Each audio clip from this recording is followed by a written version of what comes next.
Hello, I'm Raisa Chantami of the Indonesia channel in Jakarta, and this is your TIC news break on the hour, every hour. Here's what's happening in Indonesia.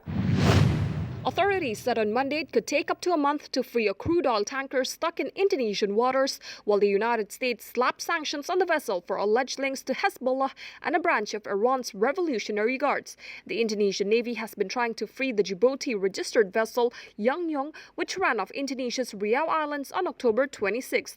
The U.S. issued sanctions against an international oil smuggling network it said supports Hezbollah and Iran's Quds Force, targeting dozens of people, companies, and tankers as Washington sought to mount pressure on Tehran. Rear Admiral Arshad Abdullah of the Indonesian Navy said an operation is underway to free the ship. President Joko Widodo received the Hassan bin Ali International Peace Prize from the Abu Dhabi Forum for Peace in Jakarta on Monday in recognition of his role in promoting world peace.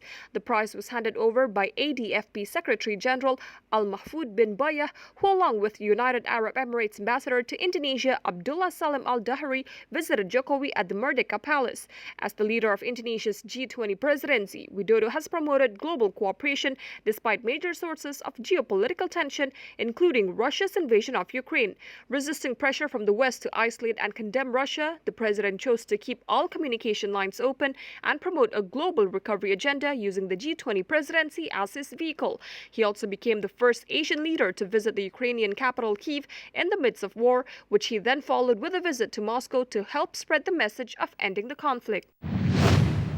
Indonesia's economy grew 5.72% in the third quarter of the year compared to the same period last year. This is the second strongest quarterly growth since mobility and social restrictions were imposed due to the COVID-19 pandemic in early 2020.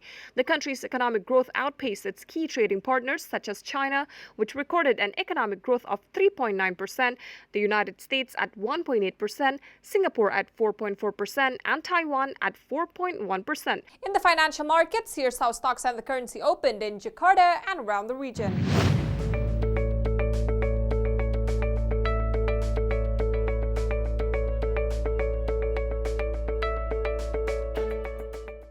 If you're heading to Indonesia or traveling within the country, here's the weather forecast for major destinations.